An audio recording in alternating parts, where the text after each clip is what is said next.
തൃശ്ശൂർ വിവേകോദയം സ്കൂളിന്റെ HM ആയിട്ടുള്ള സജീവ മാഷാണ്. മാഷെ നമസ്കാരം. നമസ്കാരം. ഇപ്പോ സ്കൂളിന് ഒരുപാട് അഭിമാനമുള്ള ഒരു സമയമാണ്. കാരണം നമ്മുടെ കേരള കലോത്സവത്തിൽ പങ്കെടുത്ത് കപ്പുമായിട്ട് നമ്മുടെ കുട്ടികൾക്കും അതിൽ വലിയൊരു പാർട്ടിസിപ്പേഷൻ ഉണ്ടായിരുന്നു. അപ്പം അങ്ങനെ നമ്മളെല്ലാവരും ഒരുമിച്ച് സന്തോഷിച്ചുകൊണ്ടിരിക്കുന്ന ഒരു സമയമാണ്. തൃശ്ശൂരിന് മൊത്തം അഭിമാനം ആവാനായിട്ട് നമ്മുടെ സ്കൂളിലെ കുട്ടികൾക്കും വലിയൊരു പാർട്ട് അതിൽ വഹിക്കാനായിട്ട് സാധിച്ചു. എങ്ങനെ പങ്കുവയ്ക്കുന്നത് ഈ ഒരു സന്തോഷം? തീർച്ചയായിട്ടും വളരെ സന്തോഷവും അതിലേറെ അഭിമാനവും ഉണ്ട്. ഇപ്പോൾ നമ്മുടെ വിവേകോദയം സ്കൂള് നമുക്കറിയാം ഹൈസ്കൂൾ ലെവലിൽ നിന്ന് 2 ഐറ്റത്തിനാണ് പങ്കെടുത്തത്. ഹയർ സെക്കൻഡറി വിഭാഗത്തിൽ നിന്ന് നിരവധി ഇനങ്ങളിൽ ഇൻഡിവിജ്വലായിട്ടും ഗ്രൂപ്പായിട്ടും നമുക്ക് പങ്കെടുക്കാനായിട്ട് കഴിഞ്ഞിട്ടുണ്ട്. ഇതിൽ ഏറ്റവും വലിയ ചാരിതാർത്ഥ്യം എന്ന് പറയുന്നത് ഇപ്രാവശ്യത്തെ കപ്പ് 25 വർഷങ്ങൾക്ക് ശേഷം തൃശ്ശൂരിന് നമുക്ക് വീണ്ടും സ്വർണ്ണ കപ്പ് കിട്ടുന്നതിൽ വിവേകോദയം സ്കൂളിൻ്റെ കോൺട്രിബ്യൂഷൻ ചെറുതല്ല എന്നുള്ളതാണ്. അതിലാണ് നമുക്ക് അഭിമാനം. കാരണം തൃശ്ശൂർ DOൻ്റെ കീഴിൽ, അതായത് തൃശ്ശൂർ വിദ്യാഭ്യാസ ജില്ലയിൽ കണക്കെടുത്ത് നോക്കുമ്പോൾ ഏറ്റവും കൂടുതൽ പോയിന്റ് സമ്മാനിച്ച ഒരു സ്കൂളാണ് വിവേകോദയം സ്കൂൾ. അപ്പോൾ അതിൽ വളരെ സന്തോഷം ഞങ്ങൾക്കുണ്ട്. പിന്നെന്താ വെച്ചെങ്കിൽ കഴിഞ്ഞ വർഷത്തെ അപേക്ഷിച്ച് ഞങ്ങൾക്ക് ഗ്രൂപ്പ് ഇനങ്ങൾ ഞങ്ങൾക്ക് മെറിറ്റിൽ നേരെ സ്റ്റേറ്റിലേക്ക് പോകാനുള്ള അവസരം ഒന്ന് കുറഞ്ഞിട്ടുണ്ട്. അത് സ്വാഭാവികമായിട്ട് 1 മാർക്കിന് 2 മാർക്കിനൊക്കെ വ്യത്യാസം കൊണ്ട് പലതും അപ്പീൽ വഴി നമുക്ക് പോകേണ്ടതായിട്ട് വന്നിട്ടുണ്ട്. അങ്ങനെ ഒരു വിഷമം നമുക്കുണ്ട്. എന്നിരുന്നാലും ടോട്ടൽ നമ്മൾ കൂട്ടി നോക്കുമ്പോൾ തൃശ്ശൂർ വിദ്യാഭ്യാസ ജില്ലയുടെ കീഴിൽ ഏറ്റവും കൂടുതൽ പോയിന്റ് സമ്മാനിച്ചത് വിവേകോദയം സ്കൂളാണ്. അങ്ങനെ അതൊക്കെ കാരണം കൊണ്ട് നമ്മുടെ തൃശ്ശൂർ ജില്ലയിലുള്ള എല്ലാവരും ഇപ്പോൾ ഭയങ്കര സന്തോഷത്തിലാണ്. ഈ ഒരു കപ്പ് തിരിച്ച് വീണ്ടും കൊണ്ടുവന്നതിന്റെ സന്തോഷം അത് ചെറുതല്ല, വലിയൊരു സന്തോഷം തന്നെയാണ്. അപ്പോൾ എന്തായാലും അതിന് പിന്നിൽ ഒരുപാട് പേരുടെ പ്രവർത്തനം ഉണ്ടല്ലോ. നമ്മുടെ സ്കൂളിലെ ടീച്ചേഴ്സ് ആവട്ടെ, കുട്ടികളുടെ കഠിന പ്രയത്നമുണ്ട്, പിന്നെ അവരുടെ പാരൻസ്, ഇങ്ങനെ എല്ലാവരും ഒത്തൊരുമിച്ച് നിന്നിട്ടാണ് നമുക്കിങ്ങനെ ഒരു വലിയ വിജയം നേടാനായിട്ട് സാധിച്ചത്. അപ്പോൾ എന്തായാലും എല്ലാവിധ ആശംസകളും നേരെയാണ്. നിങ്ങൾ എല്ലാ ടീച്ചേഴ്സിൻ്റെയും ആ ഒരു പങ്ക് ചെറുതല്ലാത്തൊരു പങ്കുണ്ട്. ചെറിയ പങ്കല്ല, കാരണം നമ്മുടെ ഇവിടുത്തെ അധ്യാപകരായിട്ടുള്ള ആളുകൾ അവരുടെ കോൺട്രിബ്യൂഷൻസ്, പിന്നെ അതുപോലെ തന്നെ നമ്മൾ പുറമെന്നൊക്കെ അധ്യാപകർ പരിശീലിപ്പിക്കാൻ വരുന്നുണ്ടെങ്കിലും സ്കൂളിനകത്തുള്ള അധ്യയന ദിവസങ്ങളൊക്കെ തന്നെ അവർ ബാധിക്കപ്പെടുന്നുണ്ട്, കുട്ടികളെ ബാധിക്കപ്പെടുന്നുണ്ട്. അപ്പോൾ അതൊക്കെ ഒഴിവാക്കിക്കൊണ്ട് അവർക്ക് വേണ്ട സപ്പോർട്ടിങ് കൊടുക്കുന്നത് അവരുടെ അധ്യാപകരാണ് തീർച്ചയായിട്ടും. അപ്പോൾ അതിൻ്റെ ഒരു ബലം തന്നെയാണ്. സ്കൂളിനെ സംബന്ധിച്ചിടത്തോളം പഠന പ്രവർത്തനത്തിന് മാത്രമല്ല പാഠ്യേതര പ്രവർത്തനത്തിനും നമ്മൾ സജീവമായിട്ട് കുട്ടികളെ സപ്പോർട്ട് ചെയ്യുന്നു എന്നുള്ളതാണ് അതിൽ പ്രധാനപ്പെട്ട ഒരു സംഗതി. അപ്പോൾ എന്തായാലും കൺഗ്രാറ്റുലേഷൻസ്. ഈ ഒരു നിമിഷത്തിൽ നിങ്ങൾ എല്ലാ ടീച്ചേഴ്സിനും എല്ലാവർക്കും എല്ലാവിധ ആശംസകളും അറിയിക്കുകയാണ്. Thank you. തൃശ്ശൂർ വിവേകോദയം സ്കൂളിൽ നിന്ന് ഹൈസ്കൂൾ വിഭാഗത്തിൽ വയലിൻ വാദനത്തിന് സ്റ്റേറ്റ് ലെവലിൽ പോയിട്ട് A ഗ്രേഡുമായിട്ട് വന്നിട്ടുള്ള വിഷ്ണു ആണിത്. ഹലോ വിഷ്ണു. കലോത്സവം എന്ന് പറഞ്ഞു കഴിഞ്ഞാൽ വിഷ്ണുവിന് ഇത് പുത്തരിയല്ല, കഴിഞ്ഞ വർഷവും സ്റ്റേറ്റ് ലെവലിൽ പോയിട്ടുണ്ടല്ലേ? ഇതുപോലെ വയലിനും ഉണ്ടായിരുന്നു, അതുപോലെ വൃന്ദവാദ്യത്തിനോ? വൃന്ദവാദ്യം. അപ്പോൾ ഇങ്ങനെ വയലിൻ വൃന്ദവാദ്യം ഒക്കെ മാറിയിട്ട് നമ്മൾ കലോത്സവത്തിൽ ഇങ്ങനെ നിറഞ്ഞു നിൽക്കുന്ന ഒരാളാണ് വിഷ്ണു. അപ്പോൾ ഇത്തവണത്തെ കലോത്സവത്തിന് വിഷ്ണു പോകുമ്പോൾ ഒരു പ്രത്യേകത ഉണ്ടായിരുന്നു. എന്താ? പോയി വന്നപ്പോൾ നമ്മൾ കപ്പ് കിട്ടിയിട്ടുണ്ട്, സ്വർണ്ണ കപ്പ്. ഇപ്പോൾ പല പ്രാവശ്യം കലോത്സവത്തിന് പങ്കെടുത്തിട്ടുണ്ടെങ്കിലും ഈ സ്വർണ്ണ കപ്പ് തൃശ്ശൂർക്ക് കൊണ്ടുവരാൻ പറ്റുന്നത് ഇത് ആദ്യത്തെ തവണയല്ലേ? എങ്ങനെയുണ്ടായിരുന്നു ആ ഒരു എക്സ്പീരിയൻസ്? നന്നായിരുന്നു. നമ്മൾ കലോത്സവത്തിൽ വയലിൻ അതുപോലെ വൃന്ദവാദ്യം ഈ ഐറ്റംസിനാണ് പോവാറുള്ളത് അല്ലേ? അതെ അതെ. അപ്പോൾ വയലിൻ പഠിക്കാൻ തുടങ്ങിയിട്ട് എത്ര നാളായിട്ടുണ്ട്? 7 കൊല്ലം ആണ്. ആഹാ. അപ്പോൾ വളരെ ചെറിയ കുട്ടിയായിരിക്കുമ്പോൾ തുടങ്ങിയിട്ടുണ്ടാവും അല്ലേ? 3ാം ക്ലാസ്സിലൊക്കെ പഠിക്കുമ്പോൾ തുടങ്ങിയിട്ടുണ്ടാവും അല്ലേ? ഗുരു ആരാ വയലിനില്? ഗുരു വീണെടുത്ത് രമേശ് നീലാംബരി. നമ്മൾ വയലിൻ എന്ന് പറയുമ്പോൾ നമുക്ക് വിഷ്ണുവിന് തന്നെ ഇഷ്ടപ്പെട്ട് അങ്ങനെ ചൂസ് ചെയ്തതാണോ അതോ വീട്ടിലെങ്ങനെ ആരുടെയെങ്കിലും താല്പര്യം ഉണ്ടായിരുന്നോ? വയലിനിലേക്ക് എത്തിയത് എങ്ങനെയാ? അച്ഛൻ്റെ താല്പര്യത്തിലുള്ള. അച്ഛൻ വയലിൻ ഇഷ്ടമാണോ? അങ്ങനെ അച്ഛൻ്റെ താല്പര്യത്തോട് കൂടിയിട്ടാണ് വിഷ്ണു വയലിൻ പഠിക്കാൻ തുടങ്ങിയത്. ഇപ്പം എങ്ങനെയാ വിഷ്ണുവിൻ്റെ താല്പര്യമായോ? അങ്ങനെ ആ ഒരു വയലിനോട് താല്പര്യമുള്ള അച്ഛനില്ലേ, അച്ഛനും നമ്മുടെ കൂടെ ഉണ്ട്. അപ്പോൾ അച്ഛനെ കൂടെ നമുക്ക് വിളിക്കാം അല്ലേ? സ്റ്റേറ്റ് ലെവൽ വരെ മത്സരത്തിന് പോയിട്ട് A ഗ്രേഡുമായിട്ട് വന്നിരിക്കുകയാണ്. ചെറുപ്പത്തിൽ മോനെ അച്ഛൻ്റെ ഇഷ്ടത്തിനാണ് വിഷ്ണു ചേർന്നതെന്ന് പറഞ്ഞു. അച്ഛൻ വയലിൻ വായിക്കോ? അതെ, ഞാൻ ഡാൻസ് മാസ്റ്ററാണ്. അപ്പോൾ ഞാൻ വയലിൻ കുറച്ച് അതിനൊപ്പം പഠിച്ചായിരുന്നു. അപ്പം ഞാൻ ഒരു 10 കൊല്ലത്തിൻ്റെ അവിടേക്ക് പഠിച്ചിട്ടുണ്ട് വയലിൻ. അങ്ങനെ എൻ്റെ ഇഷ്ടം ഇവനെ പഠിക്കണം എന്നായിരുന്നു. അങ്ങനെ അവനെ കൊണ്ട് ചേർത്തി. 3ാം ക്ലാസ്സിൽ പഠിക്കുമ്പോൾ 7 കൊല്ലമായി പഠിച്ചു തുടങ്ങിയിട്ട്. അപ്പോൾ ഇവന് വായിച്ചു തുടങ്ങിയപ്പോൾ എനിക്ക് തോന്നി ഇവൻ നല്ല ഇമ്പ്രൂവ്മെൻ്റ് ആവുമെന്ന് തോന്നിയപ്പോൾ പിന്നെ ഫുൾ ടൈം വയലിനിലേക്ക് തന്നെ വിടണം. അങ്ങനെ അച്ഛൻ്റെ ഇഷ്ടം മകനിലൂടെ സാക്ഷാത്കരിച്ചു എന്ന് പറയുന്ന ഒരു ഇതാണല്ലേ?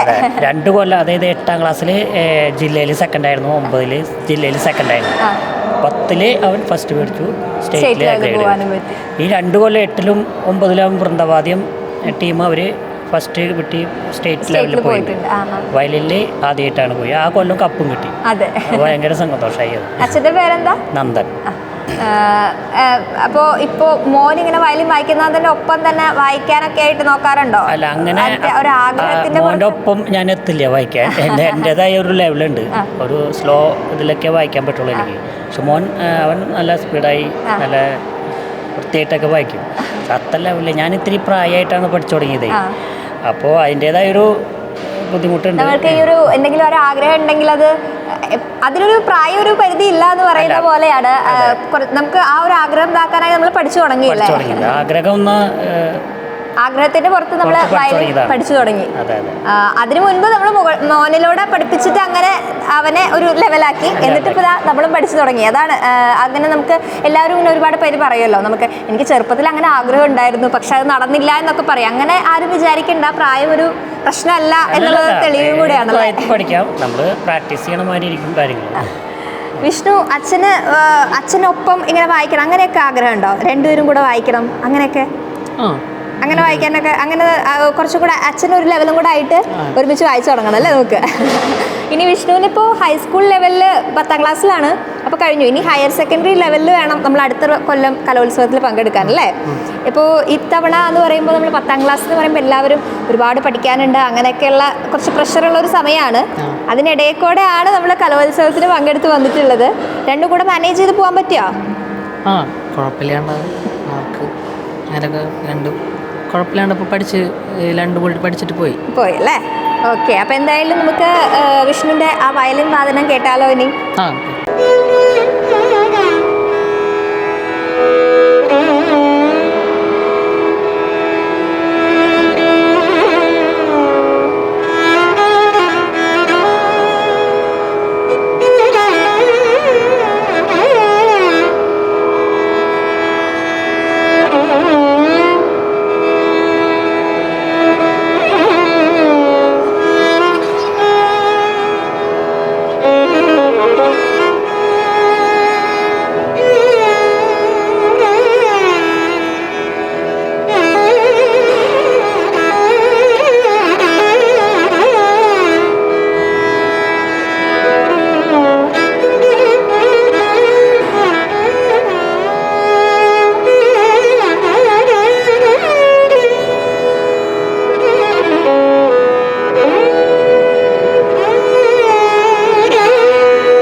വിവേകോദയം സ്കൂളിലെ ഹൈസ്കൂൾ സെക്ഷനിൽ നിന്ന് തന്നെ കലോത്സവത്തിൽ പങ്കെടുത്ത മറ്റൊരു മിടുക്കനാണ് ഇപ്പം നമ്മുടെ കൂടെ ഉള്ളത്. പേര് കുറച്ച് വെറൈറ്റിയാണ് കേട്ടോ. പേരെന്താ? ജാതവേദൻ. പേര് പിടിച്ചാൽ നമുക്ക് തുടങ്ങാം. ഇതെങ്ങനെ വെറൈറ്റി പേരൊക്കെ കിട്ടി? അച്ഛനാണ് കേട്ടോ? അമ്മയാണ്? അച്ഛനും അമ്മയും രണ്ടുപേരും കൂടെ കഷ്ടപ്പെട്ട് കണ്ടുപിടിച്ച പേരാണോ? ഈ പേരിൽ വേറെ ആരെങ്കിലും അറിയോ? ഈ പേരിൽ എങ്ങനെ എനിക്ക് ആരും അറിയില്ല. ഇല്ല അല്ലേ? അതാണ് വെറൈറ്റി പേരാണ്. അത് വെറൈറ്റി പേര് കിട്ടുമ്പോൾ നമുക്ക് സന്തോഷമാണോ അതോ വേണ്ടായിരുന്നു എങ്ങനെയാണോ തോന്നുന്നത്? ഈ പേരിനോട് എങ്ങനെയാ? ഇഷ്ടമാണോ ജാതവേദന? ഇഷ്ടമാണല്ലേ? ഓക്കെ. ജാതവേദൻ ഇപ്രാവശ്യം സംസ്കൃതം കവിതാരചനയ്ക്കാണ് സ്റ്റേറ്റ് ലെവലിൽ പോയിട്ട് എ ഗ്രേഡുമായിട്ട് വന്നിട്ടുള്ളത്. പുത്തരിയല്ല, കഴിഞ്ഞ വർഷവും സ്റ്റേറ്റ് ലെവലിൽ പോയിട്ടുണ്ട് കവിതാരചനയ്ക്ക്. ഇവിടെ ഹൈലൈറ്റ് ആയിട്ടുള്ള കാര്യം എന്താ? കവിതാരചനയ്ക്ക് ആദ്യമായിട്ട് പോണതേ കഴിഞ്ഞ കൊല്ലാണ്. അപ്പം തന്നെ സ്റ്റേറ്റ് എത്തി. ഇപ്പം വീണ്ടും സ്റ്റേറ്റ് എത്തി. കവിതാരചനയിലേക്ക് കടക്കാനുള്ളൊരു കാരണം എന്താ? കവിതാരചന എന്ന് പറയുമ്പോൾ ഈ രചനയിലേക്ക് കടക്കാൻ കാരണം ആദ്യം ഞങ്ങൾ ഹിന്ദു ടീച്ചറാണ്, സംസ്കൃതം ടീച്ചർ. അപ്പോൾ ആദ്യം കവിതയ്ക്ക് എനിക്ക് ഇഷ്ടമുണ്ടായിരുന്നില്ല, ഇൻട്രസ്റ്റ് ഉണ്ടായിരുന്നില്ല. അപ്പോൾ ഹിന്ദു മിസ് പറഞ്ഞു പങ്കെടുത്ത് നോക്കുമെന്ന് പറഞ്ഞു. അപ്പോൾ ഓരോ കുട്ടികൾക്കും ഓരോ ഐറ്റം കൊടുത്തിട്ടുണ്ടായിരുന്നു. അപ്പോൾ എനിക്ക് കവിത രചനയാണ് കിട്ടിയത്. അപ്പോൾ സബ് ജില്ലയിൽ ഫസ്റ്റ് ഉണ്ടായിരുന്നു. അപ്പോൾ എന്തായാലും ജില്ല നോക്കാമെന്ന് വെച്ചു. അപ്പോൾ അങ്ങനെ അവിടെയും ഫസ്റ്റ് ആയി, പിന്നെ സ്റ്റേറ്റിലെത്തി. അപ്പോൾ പിന്നെ ഇപ്രാവശ്യം വിട്ടു കൊടുക്കാൻ പറ്റില്ലല്ലോ, വീണ്ടും പോയി അല്ലേ? അങ്ങനെ വീണ്ടും സ്റ്റേറ്റ് ലെവലിൽ എത്തിയിരിക്കുകയാണ്. ഇനി അടുത്ത പ്രാവശ്യം നമ്മൾ ഹയർ സെക്കൻഡറി ലെവലിൽ ഇതുപോലെ സ്റ്റേറ്റ് ലെവലിൽ പോകണം. ജാതവേദൻ ഈ കവിതാരചന മാത്രമല്ല, കുച്ചിപ്പൊടിയിലും ജില്ലാ ലെവലിൽ വരെ എത്തിയിട്ടുണ്ട്. സെക്കൻഡ് കിട്ടിയിട്ടുള്ള ആളാണ് കേട്ടോ. കുച്ചിപ്പുടിയുടെ കാര്യം പറയുകയാണെങ്കിൽ എത്ര വർഷമായി പഠിക്കാൻ തുടങ്ങിയിട്ട്? 1.5-2 വർഷത്തോളമായി പഠിക്കണം. ആണ്. അതിൽ ഈ വർഷമാണ് ആദ്യമായിട്ട് കലോത്സവം. അതിലും നമ്മൾ ജില്ല വരെ പോയി സെക്കൻഡ് അടിച്ചിട്ടുണ്ട്. ഇനി അടുത്ത വർഷം നമുക്ക് ഹയർ സെക്കൻഡറി വിഭാഗം ആവുന്ന സമയത്ത് സ്റ്റേറ്റ് വരെ പോകണം അല്ലേ? ഈ രണ്ടായിട്ടാണ് നമ്മൾ കലോത്സവത്തിൽ പയറ്റിയിട്ടുള്ളത്. അങ്ങനെ രണ്ട് മത്സരങ്ങളിലാണ്. ഇപ്പം നമ്മൾ കവിതാ രചനയാണ് സ്റ്റേറ്റ് ലെവലിൽ എത്തിയിട്ടുള്ളത്. എ ഗ്രേഡുമായിട്ട് വന്നിരിക്കുകയാണ്. ഇപ്രാവശ്യം കഴിഞ്ഞ പ്രാവശ്യത്തേക്കാൾ വെറൈറ്റി ആയിട്ട് എടുത്ത് പറയാനായിട്ട് വരുമ്പോൾ കപ്പും കൂടെ കൊണ്ടുവന്നിട്ടുണ്ട് അല്ലേ? സ്വർണ്ണ കപ്പ് കൊണ്ടുവരാനുള്ള ഒരു കാരണം കൂടിയാണ് ജാതവേദന. ഇപ്രാവശ്യം അതിലൊരു പാർട്ടിസിപ്പേഷൻ കൂടെ കൊടുക്കാനായിട്ട് പറ്റി കപ്പിൻ്റെ കാര്യത്തിൽ. അപ്പോൾ എങ്ങനെയുണ്ട് ഈ വർഷത്തെ എക്സ്പീരിയൻസ് കഴിഞ്ഞ വർഷം വെച്ച് കമ്പയർ ചെയ്യുമ്പോൾ? ഈ ഒരു വർഷം എന്ന് പറയുമ്പോൾ 5 പോയിന്റ് എൻ്റെ ഉണ്ട് ഈ ഒരു മത്സരത്തിൽ എന്ന് പറയുമ്പോൾ. ഒരു പോയിന്റിനാണ് ആ കപ്പ് നമുക്ക് മുന്നിൽ എത്താൻ പറ്റിയത്. അപ്പോൾ അതിൽ 5 പോയിന്റ് കൊടുക്കാനായിട്ട് നമുക്ക് പറ്റി എന്നുള്ളതാണ് ഹൈലൈറ്റ്. അപ്പോൾ അതിലൊരു സന്തോഷം അല്ലേ? അതെ, അതിൽ സന്തോഷമുണ്ട്. ഇനി കവിതാരചനയുടെ കാര്യം പറയുകയാണെങ്കിൽ എന്തായിരുന്നു ടോപ്പിക്? നമുക്ക് അവിടെ നിന്ന് കിട്ടിയല്ലേ ചെയ്യാം? സൗഹൃദമായിരുന്നു വിഷയം. അപ്പോൾ ഈ നമുക്കിങ്ങനെ എഴുതാനായിട്ട് കിട്ടുന്ന തരത്തിലുള്ള ഒരു ടോപ്പിക് ആയിരുന്നോ അതോ കുറച്ചിങ്ങനെ? അതെന്ന് പറയുമ്പോൾ സൗഹൃദം എന്ന് പറയുമ്പോൾ നല്ലൊരു ടോപ്പിക്കാണ്. വിഷയം നല്ലതാണെങ്കിലും അത് കവിതയായിട്ട് അത് സംസ്കൃതത്തിൽ എഴുതാൻ കുറച്ചൊരു ബുദ്ധിമുട്ടുണ്ട്. പക്ഷെ എന്നാലും മാനേജ് ചെയ്തു, എഴുതി. ഓർമ്മയുണ്ടോ എഴുതിയ വരികളൊക്കെ? അങ്ങനെ കൃത്യമായിട്ട് ഓർമ്മയില്ല. നമ്മളിങ്ങനെ സംസ്കൃതം എന്ന് പറയുന്ന സമയത്തെ നമ്മൾ ആദ്യം തന്നെ മലയാളത്തിൽ നമ്മൾ ആ ഒരു എഴുതുന്ന കവിതയുടെ ഒരു രൂപം ഉണ്ടാക്കിയിട്ട് അതിനെ സംസ്കൃതത്തിലേക്ക് ട്രാൻസ്ലേറ്റ് ചെയ്യാണോ ചെയ്യുക, അതോ ചിന്തിക്കുന്നതേ സംസ്കൃതത്തിലാണോ? എങ്ങനെയാണ് അതിൻ്റെ പ്രോസസ്സ്? അങ്ങനെ ചെയ്യാറില്ല, മലയാളത്തിലേക്ക് അങ്ങനെ ചെയ്യാറില്ല. നമ്മളിപ്പോൾ സംസ്കൃതത്തിൽ നമുക്ക് ഓരോ നമ്മൾ വരികൾ വെച്ചിട്ട് നമ്മൾ നോക്കും. അതുപോലെ തന്നെ നമുക്ക് എങ്ങനെയാണ് എഴുതേണ്ടത് എന്നുള്ള ആ ഒരു രീതിയിൽ അങ്ങനെ പോകും. നമ്മൾ റഫായിട്ട് എഴുതിയിട്ട് അവസാനം അതിനൊന്ന് ഭംഗിയാക്കി എടുക്കും അല്ലേ? എന്നിട്ട് ഫൈനൽ ആക്കി കൊടുക്കുകയാണ് ചെയ്യുക അല്ലേ? ഓക്കെ. അപ്പോൾ സംസ്കൃതം നമ്മൾ സ്കൂളിൽ പഠിക്കുന്നതല്ലാതെ മറ്റു വായനയൊക്കെ ഉണ്ടോ സംസ്കൃതത്തിന്റെ കാര്യത്തിൽ? അങ്ങനെയില്ല, ചെറുതായിട്ടെല്ലാം വായിക്കാറുണ്ട്. പിന്നെ ഇന്ദു ടീച്ചറുടെ കാര്യം പറഞ്ഞു. ഇന്ദു ടീച്ചറുടെ ആ ഒരു പ്രോത്സാഹനത്തിന്റെ പുറത്ത് നമ്മൾ അങ്ങനെ കയറി പോയതാണല്ലേ? പിന്നെ കഴിഞ്ഞ പ്രാവശ്യം കിട്ടുമ്പോൾ നമുക്കൊരു കോൺഫിഡൻസ് ആയല്ലോ. അപ്പോൾ ഇപ്രാവശ്യം പോകാനുള്ള ആ ഒരു കോൺഫിഡൻസ് കഴിഞ്ഞ തവണ കിട്ടിയിട്ടുണ്ടായിരുന്നു. അങ്ങനെ നമ്മൾ ഇത്തവണയും സ്റ്റേറ്റ് ലെവലിൽ പോയിട്ട് എ ഗ്രേഡുമായിട്ട് വന്നിരിക്കുകയാണ്. ഇനി അടുത്ത വർഷവും ഹയർ സെക്കൻഡറി ലെവലിൽ പോയിട്ട് ഇതുപോലെ കുച്ചിപ്പുടിക്കും കവിതാരചനയ്ക്കും ഒക്കെ എ ഗ്രേഡായിട്ട് വരണം കേട്ടോ. ഈ കവിതാരചന അതുപോലെ കുച്ചിപ്പുടി ഒക്കെ മാറ്റി നിർത്തിക്കഴിഞ്ഞാൽ യോഗയുണ്ട് അല്ലേ? യോഗയെക്കുറിച്ച് യോഗയിലും എന്തൊക്കെയോ സംഭവമാണെന്നൊക്കെ പറഞ്ഞു കേട്ടല്ലോ. യോഗ ചെയ്യാറുണ്ട്? അതിന് നമ്മുടെ അതിന്റെ തുടക്കം എവിടെ നിന്നാണ്? നമ്മുടെ സ്കൂളിൽ നിന്ന് തന്നെയാണോ അതോ? അല്ല, ഞാൻ മുൻപ് പഠിച്ചിരുന്നു, സ്കൂളിൽ പഠിച്ചിരുന്നു. പിന്നെ അതിന് പുറമേയായിട്ട് ചില സ്ഥലങ്ങളിൽ പഠിച്ചിരുന്നു യോഗ ചെറുതായിട്ട്. പിന്നെ ബാക്കിയൊക്കെ സ്വയം. അപ്പോൾ നമ്മളങ്ങനെ സ്കൂളിൽ യോഗ ഡേക്കൊക്കെ നമ്മളായിരിക്കും താരം അല്ലേ? നമ്മുടെ ഫ്രണ്ട്സിനൊക്കെ പറഞ്ഞു കൊടുക്കാറുണ്ടോ എങ്ങനെ ചെയ്യണം അങ്ങനെ ചെയ്യണം എന്നൊക്കെ പറഞ്ഞു കൊടുക്കാറുണ്ടോ? അങ്ങനൊന്നും പറഞ്ഞു കൊടുക്കാറില്ല. അങ്ങനെ ഫ്രണ്ട്സിന് ഈ പറഞ്ഞ പോലെ യോഗയിലേക്ക് എത്ര താല്പര്യമുള്ള ഫ്രണ്ട്സ് അധികം ഉണ്ടാവില്ലായിരിക്കും അല്ലേ? ഇൻട്രസ്റ്റ് ഉള്ളവർ കുറവാണ്. ജാതവേദന എങ്ങനെ യോഗയോട് ഇൻട്രസ്റ്റ് വന്നത്? എനിക്ക് യോഗയോട് ഇൻട്രസ്റ്റ് എന്ന് പറയുമ്പോൾ ഇത് പണ്ട് സ്കൂളിൽ പഠിച്ചതാണ്. അപ്പോൾ എനിക്കൊരു ഇഷ്ടം ഉണ്ടായിരുന്നു. അപ്പോൾ ആ ഒരു ഇഷ്ടം യോഗ പ്രോഗ്രാമിനൊക്കെ വിളിക്കുമ്പോൾ ഇതുപോലെ സ്കൂളിനൊക്കെ ചെയ്യണം. നമ്മുടെ സ്കൂളിലും അതുപോലെ വേറെയും സ്ഥലങ്ങളിലൊക്കെ വിളിച്ച് അങ്ങനെ ചെയ്യാറുണ്ടോ? ഇല്ല, അങ്ങനെ ചെയ്യുന്നത് സ്കൂളിൽ തന്നെ ചെയ്യാറുള്ളൂ. അപ്പോൾ ഒരു യോഗ അതിലുള്ള ഇൻട്രസ്റ്റ് അതും വളർത്തിക്കൊണ്ട് വരുന്നുണ്ടല്ലോ, ഇപ്പോഴും ചെയ്തുകൊണ്ടിരിക്കുന്നില്ലേ? ഡെയിലി ചെയ്യോ? ഡെയിലി ചെയ്യാറില്ല. അതെന്താ ഡെയിലി ചെയ്യാത്ത? ഇടയ്ക്ക് മാത്രമേ ചെയ്യുള്ളൂ? അതെ, ഇടയ്ക്ക് മാത്രമേ ചെയ്യാറുള്ളൂ, ഡെയിലി അങ്ങനെ ചെയ്യാറില്ല, റൊട്ടീനായിട്ട് ചെയ്യാറില്ല. All the best. Green Life Art Hub between Kottapuram Shiva Temple and Vaididi Bhavan, Thrissur. Call 8129715520.